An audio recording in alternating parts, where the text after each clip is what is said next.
14절이에요? 예, 14절 보십시다. 예.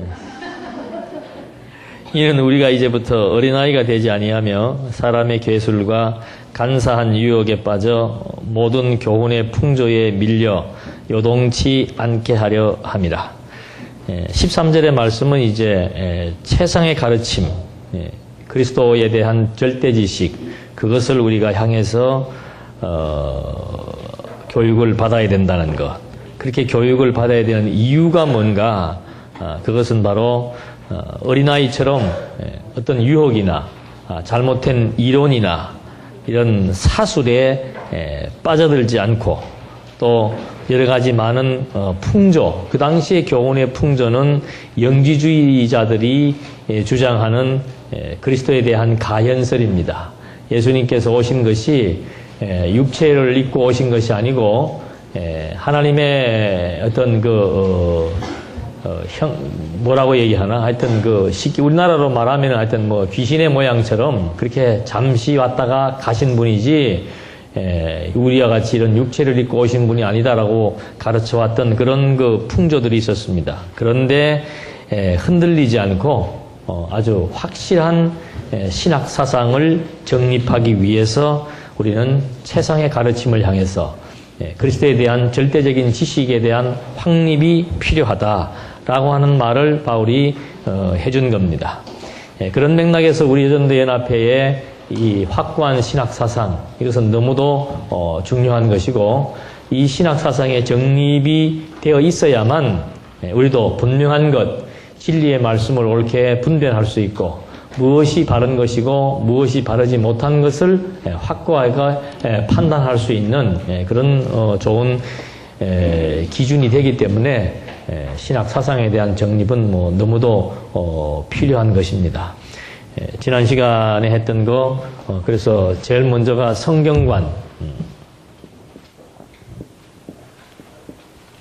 그 다음에 종교관, 그리고 이제 이번 시간에 신관을 하게 되는데, 성경관에서는 영감에 대한 것, 성경이 하나님의 감동으로 주어졌다라고 하는 것에 대해서 부분적으로 주어진 것이냐, 그렇지 않으면 완전하게 주어진 것이냐, 성경의 일부분만 하나님의 영감이냐, 그렇지 않으면 성경 전체가 하나님의 영감이냐. 왜 그런 말을 하는가? 그 사람들은 계시에 대해서 초자연적인 계시에 대해서는 하나님의 영감으로 믿지 않으려고 하는 것이죠. 그래서 초자연적인 사건, 기적적인 사건, 이런 것들은 전부 이제 신화로 처리를 해서 현대에 맞도록 재해석하는 그런 이제 해석의 방식을 그들은 취하고 있습니다. 그래서 이 사람들은 성경을 그냥 하나의 책이다, 거룩한 책이다, 아니면은 성경은 기독교인들에게 필요한 종교적인 산물로서의 경전의 가치가 있다, 이런 정도로만 성경을 이해하려고 하지, 우리처럼 성경은 하나님의 완전 영감, 감동에 의해서 주어진 하나님의 말씀이므로 완전 무오하다, 이런 주장을 하지 않는 거죠. 그 이유는 뭔가? 바로 성경에 무엇이 입증되지 않았기 때문에, 신빙성이 입증되지 못했기 때문에 이런 방식으로 성경을 접근해서 풀어갈 수밖에 없다라고 하는 것. 그러니까 그들의 눈에는 성경이 윤리적으로, 과학적으로, 역사적으로 보니까 아주 여러 가지 많은 부분에 문제점이 발생하게 되고, 그런 문제들을 과학적 기준이나 역사적인 연대 기준에 비추어서 재해석을 하거나, 그렇지 않으면 성경을 뜯어 고치려고 하는 그런 작업과 시도를 하고 있죠. 성경의 많은 부분들이 지금 고쳐졌고, 또 성경에서 여호와라고 하는 이름도 이제 점점 사라지게 돼 있는 이런 실정에서 우리들에게 성경을 우리의 어떤 이 언약 성취사적 기본 원리에 의해서 성경을 출판할 수 있는 그런 권한을 지금 우리가 부여받았다는 거 아니에요. 이게 단순한 일이 아닙니다. 여러분이 성경 볼 때 성경 사이사이에 성경 개론의 구조가 들어가 있다면 성경 보기 얼마나 편하겠습니까? 성경을 처음 대하시는 분들도 그런 구조를 갖고 성경을 보게 되면은 쉽게 성경을 해석하고 이해할 수가 있는 그런 아주 가이드 역할, 그런 일들을 할 수 있도록 하나님께서 바른 성경에 대한 그런 기득권을 우리에게 주신 거예요. 그러니까 앞으로 성경은 지금 미국만 하더라도 한 교회 예배 시간에 성경을 한 10가지를 본답니다. 그러니까 에베소서 4장 13절 해놓고서는 이것은 바른 성경 몇 페이지에 있습니다. 개역 성경 몇 페이지에 있습니다. 이걸 10가지를 나열을 할 정도랍니다. 그런 이제 시대가 왔는데, 바로 저희들이 그 바른 성경을 가지고 이제 우리의 어떤 이 신학을 대변해 나갈 수 있는 그런 텍스트로 사용하게 되었다는 것은 고무적인 일이지요. 그래서 성경관에 있어서 영감과 계시와 해석 방식에 있어서 아주 극명한 대조적인 차이를 이루는데, 저희들은 그 해석을 해나갈 수 있는 원리, 그리고 방법, 이게 이제 우리들에게 다 주어진 거 아닙니까? 그래서 그 해석에 의해서 성경은 정말 통일성이 있다. 다양성은 당연히 다양성이라고 얘기를 안 해도 66권이 다양하니까, 저자가 여러 사람이고 기록 내용이 다양하니까 다양성이야 다 인정이 되는데, 성경이 그래도 진리라면은 이게 하나의 논리 체계를 갖고 있고 하나의 내용으로 일맥상통해야 되는데, 그걸 지금 사실은 사도 바울 이후로부터 지금까지 이것이다라고 찾지 못했다는 거 아닙니까? 그게 성경신학의 우월성입니다. 그래서 그런 원리를, 해석의 원리를 찾고 방법을 찾았기 때문에 성경이 정말 통일성이 있다. 이 말은 다른 말로 하면은 성경은 하나님의 말씀으로서의 신빙성이 확고하다라고 하는 사실을 우리가 확보했다는 것에 대한 단서가 되는 겁니다. 이렇게 성경에 대한 영감과 계시와 해석이 완전히 자유주의적이고 또는 종교적인 산물로 이해하다 보니까는 종교관에 있어서도 다원주의, 여러 가지 종교를 다 인정을 하면서 이제 기독교의 그 절대성이 무시되어지는 그런 시대가 왔다 그랬죠. 그래서 WCC 이 운동, 세계교회 일치 운동을 통해서 바로 기독교의 독창적이고 절대적인 성격이 점점점 퇴화되기 시작을 하고, 기독교 역시도 여러 종교 중에 하나에 불과하다라고 하는 그런 이제 자리매김을 하게 되는 이 현실에 속하게 된 것입니다. 그래서 그러나 성경은 그렇지가 않다. 왜 기독교가 절대 종교입니까? 역으로 묻는다면 우리는 기독교가 절대 종교라고 얘기하잖아요. 왜 기독교만이 절대 종교예요? 성경을 무엇에 의해서? 하나님의 영감에 의해서 성경이 주어졌고, 그 하나님의 영감에 의해서 주어진 성경을 확인해 보니까는 하나님은 어떤 분이에요? 절대자예요. 그 절대자 하나님을 믿는 것이 뭐예요? 그게 기독교 아니에요. 그냥 기독교 외에 다른 종교라고 하는 것은 성립될 수가 없다는 얘기죠. 하나님의 계시로, 하나님의 영감에 의해서 하나님의 계시로 말미암아 주어진 종교라고 하는 것은 기독교 외에는 없단 말입니다. 그러니까 출애굽기에도 율법을 주실 때 제일 1계명이 뭡니까? 나 외에는 다른 신을 섬기지 마라. 왜? 당신만이 참 신으로 유일하신 신적 존재이기 때문에. 그래서 이 신관에 오게 되면은요, 이제 이런 성경관, 종교관이 잘못됐다는 것이 신관에 오게 되면 아주 확연하게 차이가 나기 시작을 합니다. 우리는 하나님이라고 하는 존재, 하나님의 존재라고 하는 것은 완전히 정말 절대적이고 또 주권적이고 영원하신 분이다라고 하는 것이 딱 성경을 통해서 확립이 되는데, 성경관 잘못되어지고 종교관 잘못되어지니까는 하나님에 대해서도 아주 그냥 범신론, 그리고 다양한 신들 중에, 그러니까 이것이 구약시대에도 나타나잖아요. 애굽에는 무슨 신이 있습니까? 바알 신이 있죠. 가나안 땅에 가니까는 아세라 신이 있죠. 그러니까 각 나라마다 토착 신들이 있습니다. 그런 토착 신들을 다 인정하게 되는 거죠. 그러니까 이스라엘 백성들도 애굽에 살면서 무슨 신 섬깁니까? 애굽에 바알 신 쉽게 섬기는 거예요. 가나안 땅 들어가서도 뭘 섬기는 겁니까? 그 바나안에 있는 토착신 아세라 목상도 섬기고, 그렇게 할 수밖에 없는 게 왜 그런가? 범신사상, 모든 것들이 다 신이고 그리고 각 나라에 있는 모든 신도 하나의 종교적인 형태를 띠고 있기 때문에 그것을 다 인정해야 된다라고 하는 기본적인 종교 다원주의적인 사상을 갖고 있다 보니까는 이것은 고대로부터 내려오는 거예요. 그래도 하나님께서 이스라엘 백성들 애굽에서 해방시켜서 가나안 땅 정복시키기 전에 주시는 10계명의 제1계명이 뭔가? 나 외에 다른 신 없다는 얘기죠. 절대 나 외에는 다른 신 없다.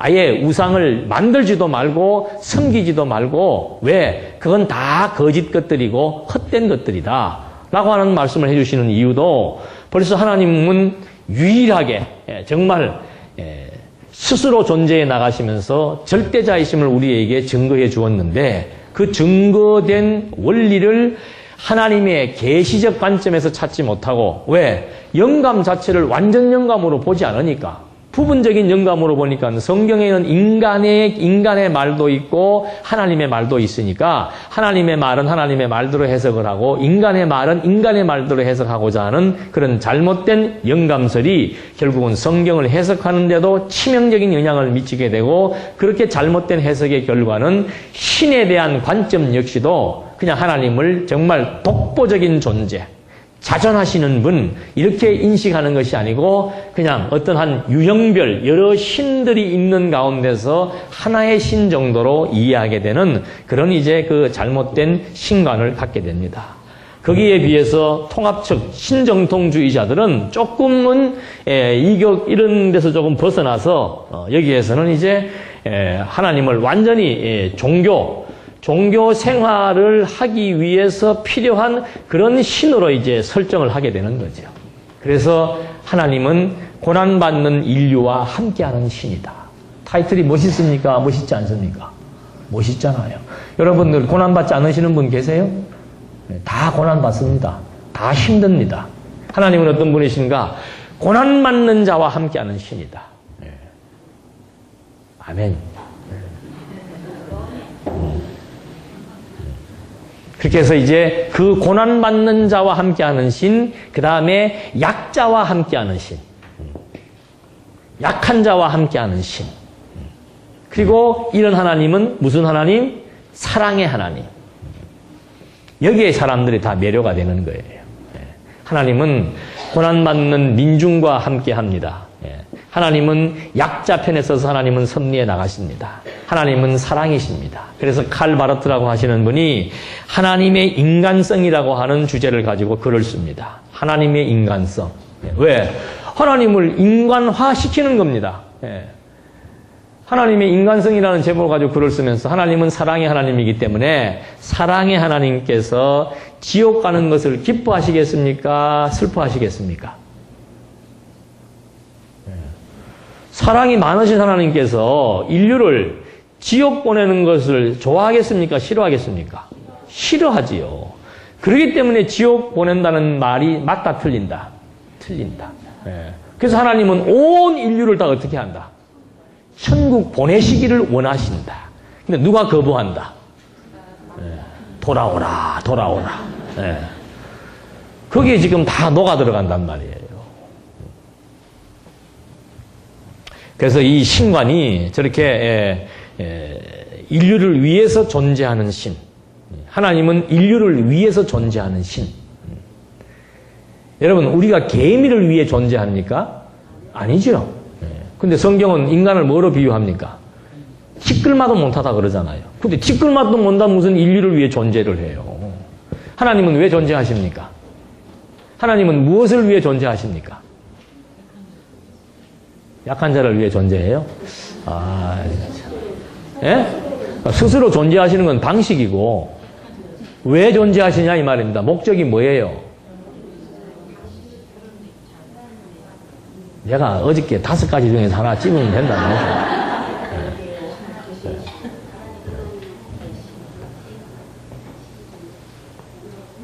하나님의 존재 목적은 뭐예요? 하나님의 존재 목적. 그냥 계시가 아니고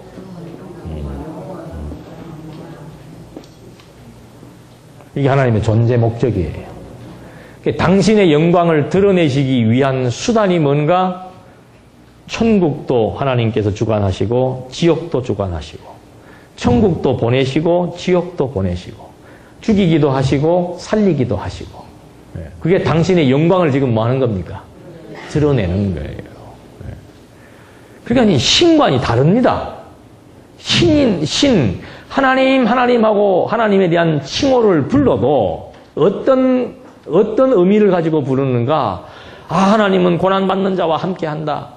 고난받는 거 슬퍼하시는 분이 왜 그러면 고난을 당할 때 막지 못했겠어요? 하나님이 그렇게 약하신 분입니까?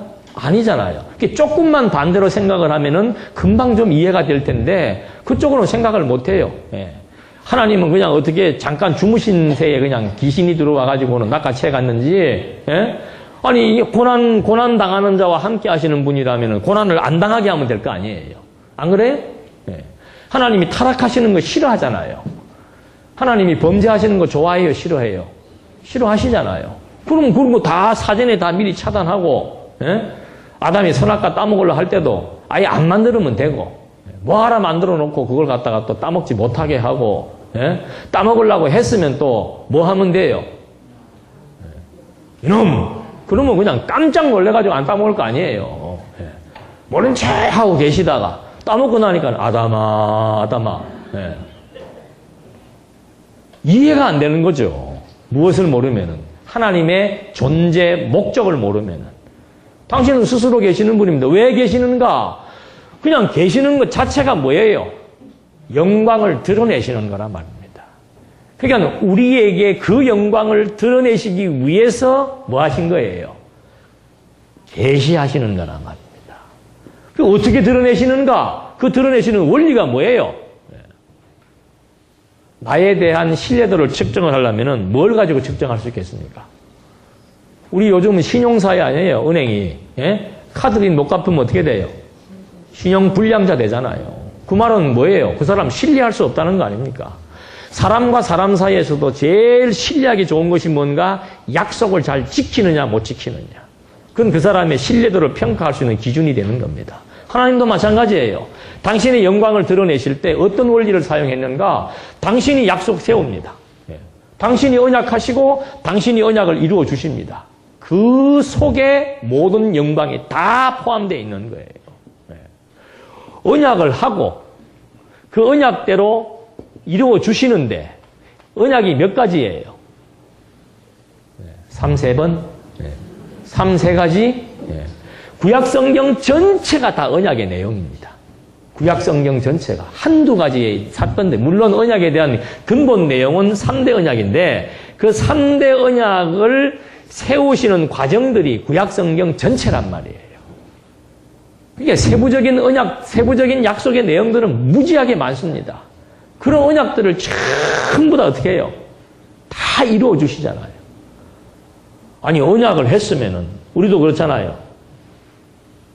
사람이 나쁜 게 아니고 누가 나쁘다? 돈이 나쁘다 그러잖아요, 돈이. 나는 돈 갖고 싶어요. 근데 뭐가 없어서 못 갚습니까? 능력이 없어서 못 갚잖아요. 근데 하나님은 뭐가 있어요? 능력이 있기 때문에 언약을 세우시고 언약을 이루실 수 있는 거란 말이에요. 그게 하나님의 전능성이에요. 능력 없으면 절대 언약 세울 수도 없고 능력도 없으면서 언약하는 사람은 좀 사기꾼 아니에요. 왜 갚지도 못할 것을 갚겠다 그러고 빌려요. 갚을 능력 없으면 안 빌려야 되지. 근데 하나님은 능력이 있으니까 언약 세우시고 그 언약을 그대로 성취하신단 말이죠. 그러니까 야 진짜 전능하신 분이다. 언약한 거를 치밀하게 다 이루시는 걸 보니까 어때요? 믿을 만한 분 아니에요. 그게 신실성이란 말이죠. 그게 하나님의 영광을 계시하는 거란 말입니다. 그러니까 언약 성취사적 원리에 의해서 하나님에 대한 신관이 정립된다라고 하는 것은 말 그대로 하나님 영광을 위하여 존재하시는 분이시구나. 하나님은 어떤 분이신가? 바로 하나님은 영원하신 분이신데 무슨 목적으로 존재하시는가? 당신의 영광을 위하여 존재하시는구나. 전부 하나님 중심 신학으로 다 연결되는 거예요. 그러나 이런 원리가 없어서 언약과 성취라고 하는 원리가 없어서 하나님에 대한 존재 목적을 모르게 되니까는 전부 누구 중심으로 떨어지는 겁니까? 인간 중심으로 떨어지는 거예요. 이게 인본주의 신학이라 그 말이죠. 인본주의 신학. 그러니까 쉬워요. 예.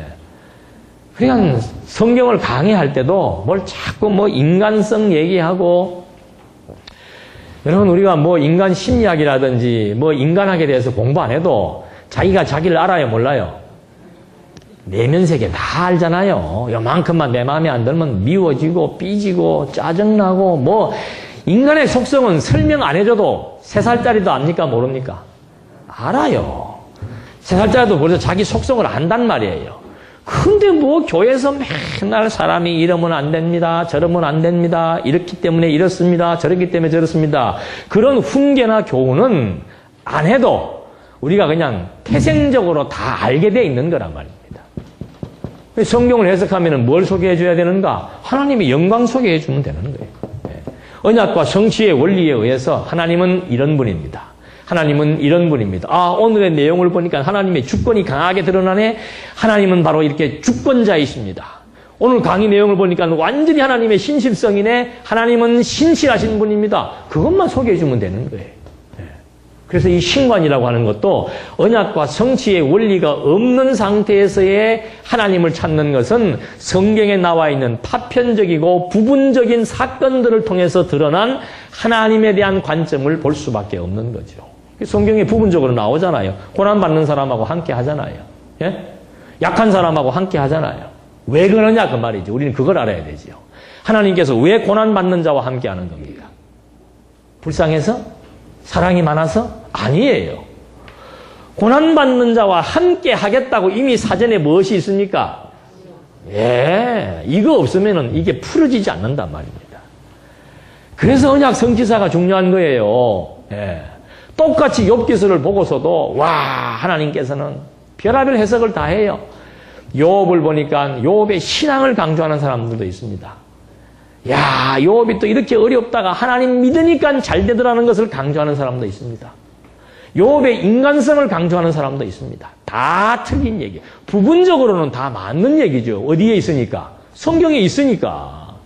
그러나 왜 하나님께서 욥을 그렇게 하셨으며 또 나중에 흥하게 하셨는가? 왜 망하게 했다가 왜 흥하게 했는가? 하나님이 사랑이 많아서 고난받는 자와 함께하기 위해서, 호소하는 자에 응답해 주기 위해서 아니란 말이에요. 당신의 무엇을 이루기 위해서? 언약을 이루기 위해서입니다. 왜 언약을 이루시려고 하는가? 그것이 당신의 영광을 드러내는 원리이기 때문에. 계시라고 하는 용어는 이런 맥락 속에서 사용되는 거죠. 그러니까 언약과 성취라고 하는 원리에 입각해서 보지 않으면은 어느 부분도 하나님의 관점에서 모든 것들을 조망할 수 있는 그런 신중심적인, 신본주의적인 시야가 떠지지가 않는 거예요. 신과는 다르죠, 이제 완전히. 네. 그 다음에 이제 이렇게 신관이 정리되어서 여기서 문제점은 뭔가 지난 시간 말씀드렸습니다만은 신관에서 제일 이슈는 신존재 증명이라고 그랬습니다. 신존재 증명. 네. 그러니까 이런 데서는 존재 증명을 할 수가 없지요. 네. 그러나 언약과 성취의 원리에 딱 입각해서 보니까는 하나님께서 당신을 계시하는데 어떻게 계시하셨는가? 언약하시고 성취하시는 원리를 통해서 계시하셨다. 그러면 성경의 내용을 통해서 언약대로 성취되었는지만 확인하면은 무엇이 드러나요? 하나님의 존재가 확실하게 입증된다는 얘기지요. 그래서 이 원리가 너무도 신존재 증명을 해나갈 수 있는 너무도 중요하고 탁월한 원리라고 하는 사실을 우리가 놓쳐서는 안 되는 얘기입니다. 그러니까 강의를 할 때마다 이 말을 하지 않을 수가 없는 이유는 이것이 당신의 존재를 우리에게 드러내시는 계시의 원리이기 때문에 그런 거예요. 이거 없이 아무리 사건만 가지고 설명해 보십시오. 예수님께서 왜 오병이의 표적을 행하신 겁니까? 예수님께서 왜 오병이의 표적을 행하신 거예요?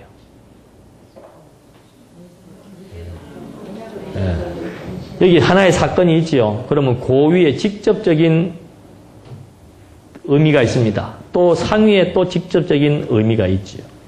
우리가 어떤 질문을 했을 때 대답을 하거나 이론을 전개할 때는 이렇게 단계적이고 체계적으로 해나가야 되는 겁니다. 오병이요. 왜 그랬는가?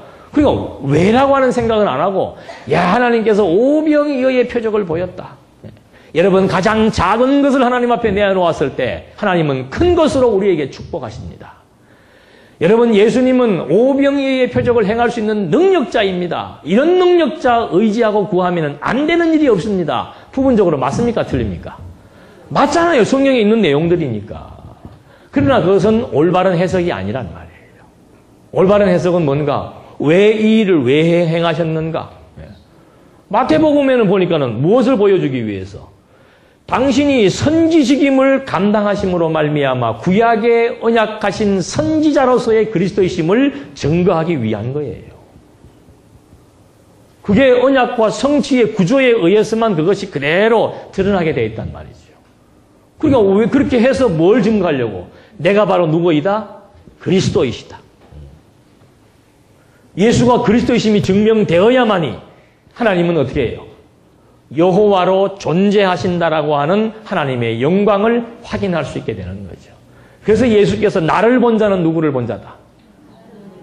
그게 이 원리에서 나오는 말이에요. 아, 예수님 얼굴 쳐다보고 아, 하나님도 예수님처럼 생겼겠구나. 그 소리를 하는 게 아니란 말입니다. 당신이 오신 목적이 뭔가? 예수가 온 목적이 뭔가? 이제 그리스도관에서 그게 나와요. 그래서 이 신관이 이런 방식에 의해서 정확하게 입증이 되지 않으면은 하나님의 신존재를 증명할 수가 없다라고 하는 거. 그러니까 이런 인간 중심의 신관, 하나님에 대해서도 인간을 위한 신으로 인간의 고난을 해결해주고 약자와 함께 해주고 인간을 일방적으로 사랑해 주시는 그런 인간을 위한 신으로만 생각을 하게 되니까 메시아관에서도 똑같아요. 메시아관에서도. 예수를 어떤 관점으로 바라보는가? 도덕적 예수로 봅니다. 그러니까 사복음서 내용들을 공부를 하면서도 똑같이 봐요. 예수님은 오셔서 율법을 어떻게 했습니까? 완성했잖아요. 율법을 다 지켰잖아요. 그 예수님이 율법을 이렇게 완성하고 철저하게 지킨 것처럼 구약 백성들은 사람을 죽이지 않는 것만 가지고도 살인하지 않았다고 말했지만은 예수께서는 형제를 미워하지 않는 것까지도 다 실행하신 분이다. 여러분, 우리도 예수를 믿는다는 것은 뭔가? 바로 예수를 본받고 사는 것을 의미합니다. 여러분, 예수께서 형제를 미워하지 않은 것처럼 우리도 형제를 미워하면 됩니까? 안 됩니까? 말 돼요? 안 돼요? 그걸 여러분들은 판단력이 있어서 판단을 해야 됩니다. 무엇이 어떻게 잘못되었는지를. 저는 가끔 우리 교회 성도님들한테 수요일날 교회 못 나오시는 분들은 꼭 주변에 가까운 교회를 가시라고 그래요. 들어봐야 돼요, 가서. 매일 그냥 막 쌀밥만 먹으니까 맛이 없어. 짜장면도 먹고, 또 때로는 굶기도 하고, 이래저래 해봐야, 야, 이 밥이 진짜 밥이구나 아는 것처럼, 자꾸 이것저것 들어봐야 돼요. 자꾸 들어봐야 돼. 그래갖고는 이걸 분별하고 판단하고 분석할 수 있는 능력이 있어야만이 거기에서 반대로 성경 신학의 우월성이 더 가치가 더 드러나게 된단 말이죠. 똑같은 예수를 보면서도 말 되잖아요. 예수님이 율법을 뭐 하러 왔다? 완성하러 왔다. 그러니까 우리도 예수님을 본받아서 율법을 어떻게 해야 된다? 더 철저히 잘 지켜야 된다. 그 다음에 예수님은 도덕적 예수, 사회적 예수. 예수님은 오셔서 어떤 사람들과 함께 했습니까? 사회 빈민층과 함께 했습니다. 가난한 자들과 함께 했습니다. 죄인들과 함께 했습니다. 억눌린 민중들과 함께 했습니다. 여러분, 예수가 이 땅에서 하신 일들은 바로 소외계층들과 함께해서 민중의 해방을 위해서 일하신 분들입니다. 여러분, 지금 한국 땅에 노숙자가 많습니다. 끼니를 거르는 분들이 많습니다. 정말 억울하게 억압당하고 있는 민중들이 많습니다. 이들을 위해서 우리는 뭐 해야 됩니까? 일어서야 됩니다. 지금 우리는 개인의 구원을 말할 때가 아닙니다. 하나님 믿는다고 나만 편하게 사는 것은 아름답지 못한 일입니다. 예수는 가난한 자들과 함께했고 창기들과 함께했고 어둠의 세력들과 어둠에 눌려서 고통받는 민중들과 함께했습니다. 이것이 사회적 예수를 주창하는 자유주의 신학자들의 메시아관이라 이 말이죠. 그러니까 이 사람들은 메시아를 예수만이 메시아라고 보지 않습니다. 인도의 민중들을 위해서 일생을 바쳤던 간디도 메시아입니다. 한국의 민중들을 위해서 운동했던 유명한 사상가들도 메시아가 될 수 있습니다. 이북에서는 김정일이가 메시아가 될 수 있습니다. 이런 식으로 메시아 사상을 완전히 보편적 메시아관을 가지고서는 누구든지 민중과 함께해서 억눌린 민중을 해방시킬 수 있는 그런 해방신학자, 민중신학자, 그들이 바로 메시아가 될 수 있다고 가르치는 그런 잘못된 메시아관을 가질 수도 있는 거죠. 이렇게 해서 자꾸 사람들을 이런 관점에 의해서 율법을 지키게 만들고 그 다음에 사회의 불의 또는 사회와 저항하게 만드는 그런 사람들로 이제 교회가 탈바꿈되게 되는 거죠. 그러니까 교회가 사회운동을 할 수밖에 없는 거예요. 그러나 성경은 그게 아니잖아요. 성경은 그리스도를 통해서 메시아를 통해서 예수께서 왜 이 예를 든다면 예수께서 오셔갖고 왜 율법을 완성하신 거예요? 예수님이 왜 율법을 완성하신 거예요?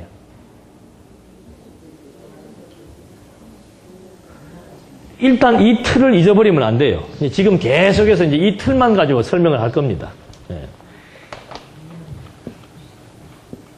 구약은, 신약은, 자, 율법이 여기에 있잖아요. 예수님께서 왜 율법을 완성하신 겁니까?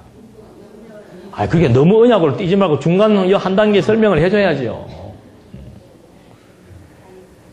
구약의 율법이 누구를 가리키는 거예요? 차원이 다르다니까요. 우리는 대부분의 사람들은 율법을 그냥 일반적인 법적 개념으로 이해를 합니다. 그래서 구약의 율법을 인간들이 지켜야 되는 도리 또는 사회 질서, 교회 질서를 위해서 지켜야 되는 도리 이렇게 법을 생각을 하는 거예요.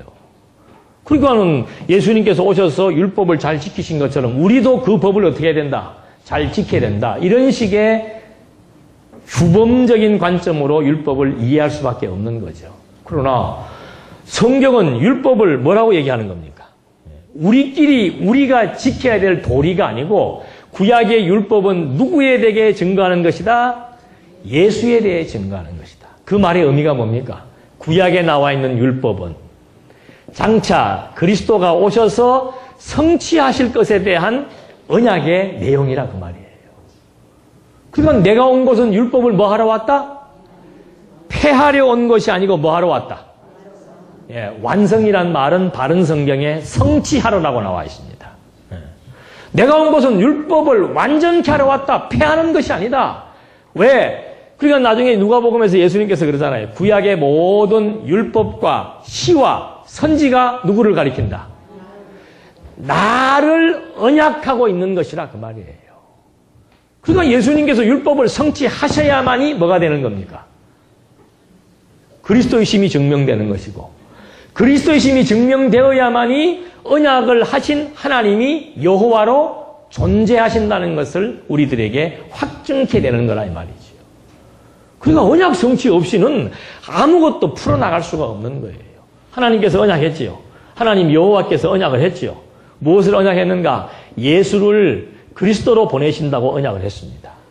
그러니까 구약의 내용은 전부 구약의 역사, 시, 율법, 시, 선지, 예언 이 내용들이 전부 메시아 보내실 것에 대한 뭐예요?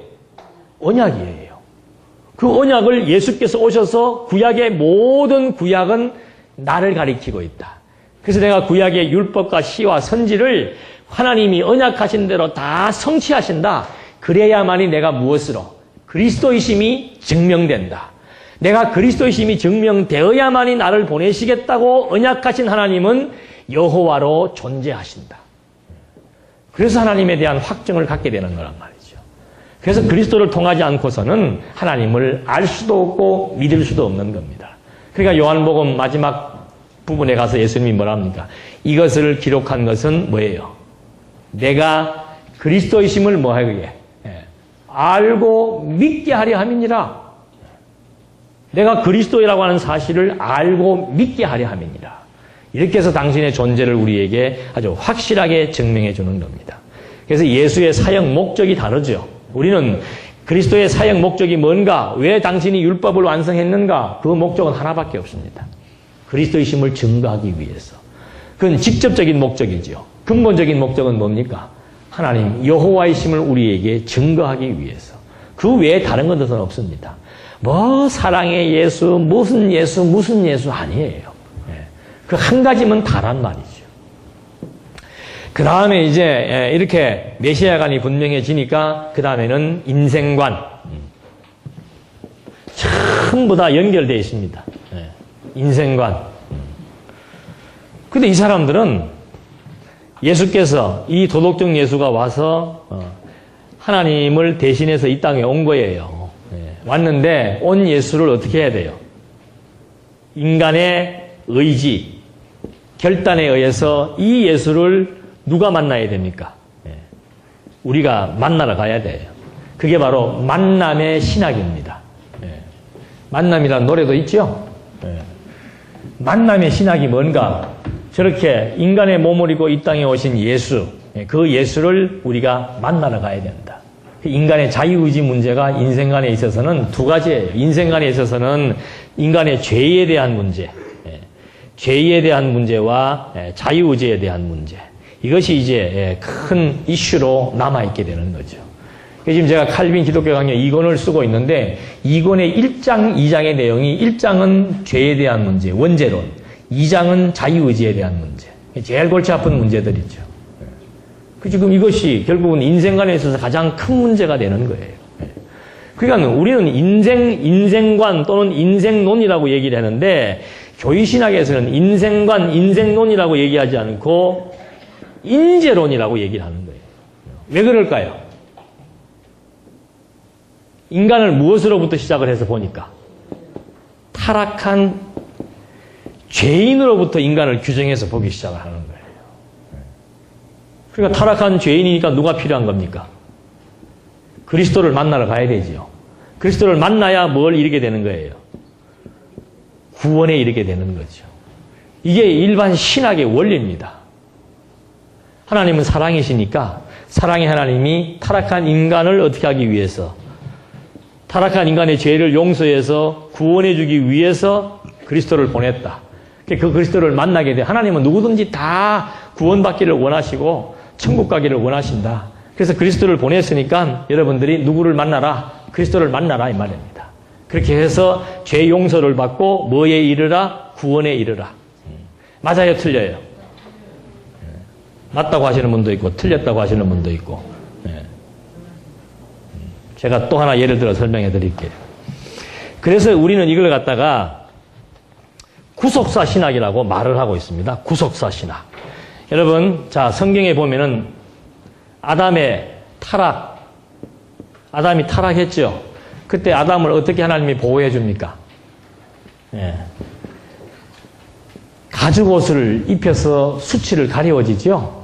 이것은 무엇에 대한 예표입니까? 그리스도께서 우리의 허물을 덮어주실 것에 대한 뭐예요? 예표죠? 그 다음에 노아의 홍수가 있죠? 노아 시대 때 하나님께서 물로 심판하잖아요. 물로 심판하실 때 노아의 8식구는 무엇을 통해서 구원을 얻게 합니까? 방주를 통해서 구원을 얻게 했죠? 이것은 바로 뭐예요? 그리스도를 통해서 우리를 뭐 하실? 구원하실 것에 대한 뭐예요? 예표죠? 자, 이스라엘 민족들을 누구를 통해서 구원했습니까?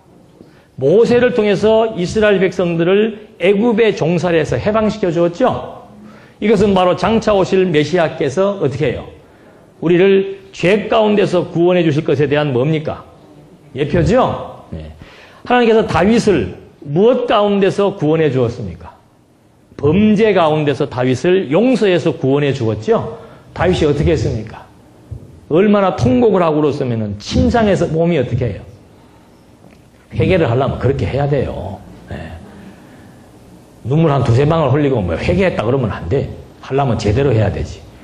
그렇게 해서 구원해 주었죠? 이걸 갖다가 뭐라고 얘기하는 겁니까? 구속사.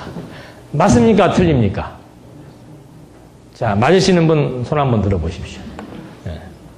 틀리시는 분 손 들어보십시오. 손 안 드신 분은 나가세요. 맞기도 하고 틀리기도 해요. 어떤 부분은 맞습니까? 이거 지금 구속이라고 한 거 맞잖아요. 이거 아닌 것은 아니잖아요. 그러니까 이제 이런 논리에 의해서 그 다음 결론이 뭔가? 여러분, 하나님은 구원이십니다. 누구를 통해서? 그리스도를 통해서 구원해 주었습니다. 해서 구원받은 자들이 하나님 앞에 뭐 하는 거예요? 나 같은 죄인 살리신. 이제 막 눈물을 흘리고 그 다음 장면으로 들어가는 거란 말입니다. 부흥회 한번 해요? 그런데 제가 묻잖아요. 왜 구원하시는 겁니까? 그걸 놓치면 안 되는 거예요. 왜 구원하시는 거예요? 왜? 이것이 다 지금 어디에? 하나님의 언약이에요, 언약. 그러니까 하나님의 언약을 그리스도로 말미암아 지금 뭐 하시는 거예요? 성취하심으로 말미암아. 요건 방법입니다. 방법. 하나님의 언약을 그리스도로 말미암아 성취하심으로써 예수는 그리스도이시다. 그러므로 하나님은 여호와이시다. 궁극적인 목적이 뭔가? 하나님 여호와로 존재하시는 하나님의 영광을 우리에게 드러내시기 위한 방법이지 이게 원리나 목적은 아니란 말입니다. 인간의 구원 자체가 목적이 아니에요. 목적이 뭔가? 하나님의 영광을 드러내심이 목적이란 말입니다. 어떻게 드러내시는가? 언약을 이루시는 거예요. 언약을 이루시는 거. 그냥 타락했기 때문에 구원하는 게 아니에요. 타락했기 때문에 구원하는 것이 아니고 언약을 이루시기 위해서 하나님이 언약을 했기 때문에 언약을 이루시기 위해서 구원하시는 것이지 타락했기 때문에 구원하시는 것이 아니란 말입니다. 그러니까 엄밀한 의미에서는 틀린 거죠. 원리 없이 이것만 말한다면 틀린 얘기예요. 타락했기 때문에 구원한다는 말은 원리 없이 방법만 얘기한다면 그거는 100점이 아니고 50점에 불과한 거지요. 이제 구속사와 언약사를 알겠습니까? 완전히 다릅니다. 그러니까 이 원리를 이해 못하면 또 이 말만 가지고 설명하면 맞는 것 같아. 하나님께서는 지금 막 아담이 그렇게 범죄했을 때도 아담을 버리지 아니하시고 아담에게 가죽 옷을 입혀서 최초로 가죽 잠바 입은 게 누구요?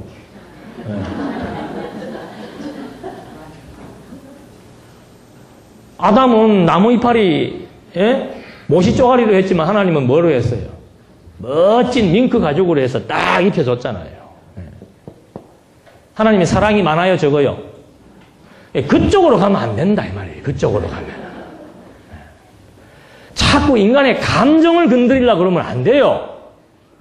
여러분, 성경 해석은 우리의 감정을 건드리려고 울고 웃게 만드는 게 아니란 말입니다. 요새 그 유명한 목사님 있잖아. 뜨는 목사. 우리 저 정진영 목사님 비슷하게 생기신 분 있잖아요. 완전히 강의가 그냥 쇼하는 거예요, 쇼하는 거. 개그맨이에요, 개그맨. 장경머식이 있잖아요, 장경머식. 이름도 비슷하시구만. 장경, 정진,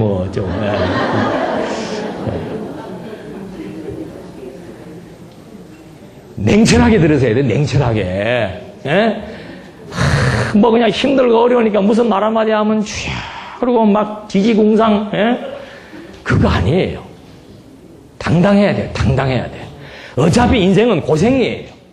어차피 육을 입고 사는 인생은 누구든지 다 고난 가운데 살게 돼 있습니다. 때로는 가난할 수 있고, 병들 수 있고, 억울할 수 있고, 손해볼 수 있고, 망할 수 있어요. 그게 이상한 일이 아니란 말입니다. 하나님의 언약을 이루셔서 당신의 존재를 우리에게 아주 입증시켜주기 위한 하나님의 섭리 역사의 한 방편인 줄 알아야지. 하나님 아버지 어찌하여 그러십니까? 언제까지니까? 뭘 언제까지요? 언제까지는? 기독교는 심파가 아니에요. 아시겠죠? 기독교는 심파가 아닙니다. 자꾸 그 알량한 감정 건드려가지고 꽤나 무슨 사랑의 전도사처럼, 아이고, 참. 자기 아내나 하고 자기 자식이나 자랑 잘해주면 돼요. 예. 그렇게 사랑 많은 척 행세하고, 예. 그런데 위선에 속으면 안 된단 말입니다. 쓸데없이 눈물 흘릴 필요도 없는 거고, 예. 확실하잖아요. 그래서 이 언약 성취라고 하는 것이 너무너무 분명한 거예요. 너무너무 분명한 거. 이게 없이는 왜 이 사람들이 자꾸 인간의 죄로부터 출발을 하고 인간의 자유의지를 강조를 하고 그래서 열심을 강조할 수밖에 없는가? 이 원리 때문에 그런 거예요. 하나님께서 봐라 우리 죄인을 구원해 주었지 않았는가? 아무런 대가 없이. 이런 일이 어디가 있는가? 이런 일이. 모든 일은 다 대가인데 구원만큼은 하나님의 은혜다. 그러니까 우리가 뭐 하며 살아야 되겠는가? 그 은혜에 보답하며 살자. 보답이라고 하는 것이 언제까지예요? 아니 내게 은혜를 베풀었으면 한두 번 보답으로 끝내야 되는 것이지 죽을 때까지 보답하려고 그러니까 힘들지요. 안 그래요? 내가 남에게 신세를 졌단 말입니다. 그 신세 갚는 거 한두 번으로 끝내야 되는 거지 죽을 때까지 신세 갚아라? 얼마나 힘들겠어요 그것이. 그러니까 맨날 교회 오면은 보답적인 삶을 살게 하기 위해서 뭘 강조하는 겁니까? 구원의 은혜를 강조하는 거예요. 십자가 여기다 걸어놓고 십자가만 보면 뭐 생각이 나야 돼요?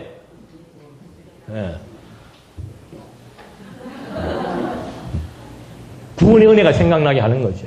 그래서 빨간 색깔 갖다 붙여놓고 요즘은 전기불까지 집어넣어가지고 눈까지 껌뻑껌뻑하는 십자가도 있다 그러잖아요. 십자가에서 보고 있는 거라. 너희들 내가 너 구원해 줬는데 그렇게 살 수 있겠느냐 이러고 보고 있는 거죠. 얼마나 유치하고 조잡스러운 겁니까?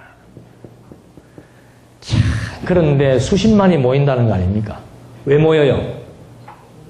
왜 모이겠습니까? 그것도 언약대로라. 바울이 뭐라고 했습니까? 마지막 때가 되면은 자기의 길을 즐겁게 해주는 스승을 찾는다. 망한 사람에게 즐거운 소식이 뭐예요? 복음이. 부자 되는 거 아니에요? 병든 사람에게 복음은 뭡니까? 복음은 기쁜 소식이에요. 병든 사람에게 기쁜 소식은 뭐예요? 그건 뭐 소리가 크게 나오네. 이거는 뭐 원리가 필요 없습니다. 3살짜리도 아는 거예요. 너 지금 필요한 거 뭐냐? 이겁니다. 그럼 이렇게 하면 준다. 그러면 나오는 거예요. 시키면 시킨 대로 하는 거죠. 지성인이 무슨 필요가 있어요? 다 대학 교수고 박사고 막 나라의 저명 인사들이 꿇어 그러면 꿇어서 그냥 막 대면은 그냥 막 난리가 나는 거죠. 널찍하니 좋으네 여기도 보니만. 그래서 사람이 이게 마비가 되어가지고 쏘가 넘어가는 거란 말입니다. 이 정도만 제대로 가르치는 것도 건전한 교회예요. 이 정도만 제대로 가르쳐줘. 그래서 여러분 언약 성취 첫 시간에 말씀드린 것처럼 아이고 여기는 맨날 언약과 성취네. 아니에요. 그거 아니고서는 성경을 제대로 원저자이신 영감의 주체이신 하나님의 뜻을 파악할 수가 없다는 얘기죠. 그래서 이 인생관에 있어서도 죄 문제와 자유의지 문제, 역시 죄 문제도 하나님의 영광을 드러내기 위한 수단이에요. 아니 창세전부터 우리를 그리스도 안에서 뭐 했어요? 선택하기로 언약했잖아요. 선택하기로 언약을 했으니까 설령 여기에서 아담이 타락해서 온 인류가 죄 가운데 빠져도 하나님의 언약은 반드시 어떻게 돼요? 이루어지게 되어 있단 말입니다. 그래서 우리의 죄를 첫 아담은 온 세상을 어둠 가운데로 이끌었지만 둘째 아담은 온 인류들을 어디로요? 빛 가운데로 인도하는 이유가 바로 뭔가? 빛으로 오신 이유가 바로 뭔가? 영원하신 하나님의 언약을 성취하심으로 말미암아 바로 예수가 그리스도이시며 하나님이 영원히 존재하시는 영광스러운 분이라고 하는 사실을 우리에게 증명하기 위한 언약과 성취의 원리에 의해서만 이런 사건들이 제대로 해석될 수 있다라고 하는가. 이렇게 해서 주어지는 이제 구원의 문제, 구원의 문제도 다 나왔죠. 구원의 문제도 다른 것 없습니다. 여기서는 개인 구원이 아니고 사회 구원입니다. 사회 구원. 왜? 하나님은 지옥 가는 걸 원치 않기 때문에 온 사회를 구원하거나 아니면은 교회 중심의 구원을 얘기하거나 공동체, 교회 중심의 공동체 구원을 얘기하거나 예수를 믿든 안 믿든 온 인류를 다 구원하신다고 얘기를 하거나 그러나 성경은 그게 아니잖아요. 창세 전부터 정해놓은 거예요. 선택과 유기를 하나님이 작정을 해서 그 언약대로 성취하심으로 말미암아 하나님 여호와라고 하는 사실을 증거하기 위한 계시를 목적으로 하고 있기 때문에 반드시 하나님의 뜻대로 일이 성취되게 되어 있는 거죠. 그러니까 예수님도 기도할 때 뭐라고 기도합니까? 뜻이 어디에서? 여기를 말하는 겁니다. 창세전 그리스도 안에서 세우신 하나님의 뜻은 반드시 이루어졌습니다. 이루어지고 있고 이루어지고 질 것이고 영원 세계에서 본다면 이루어진 것이에요. 그러니까 뜻이 하늘에서 이루어진 것처럼 이 피조 세계에서도 반드시 뭐예요?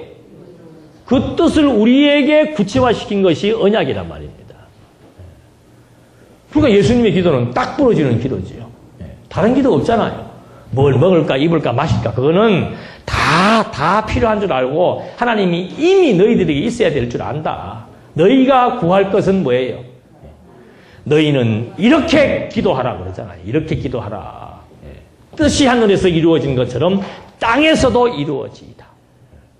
그것이 언약과 성취에 의한 기도이며 바로 우리의 구원관이라고 하는 것도 이런 맥락 속에서 전개가 되어야만이 구원의 확신이 생기죠. 구원의 확신이.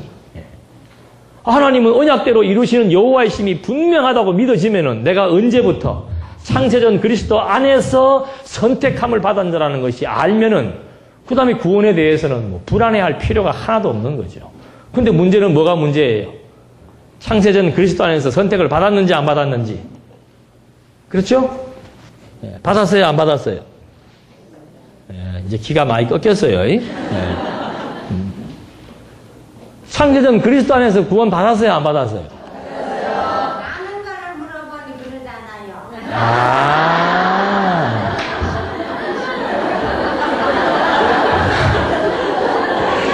가짜내서 대답을 안 하시구만.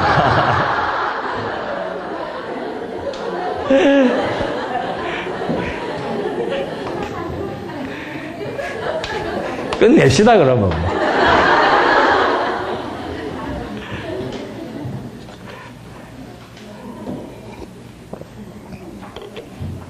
다 아시죠? 죄송합니다. 하는 거 물어봤어요.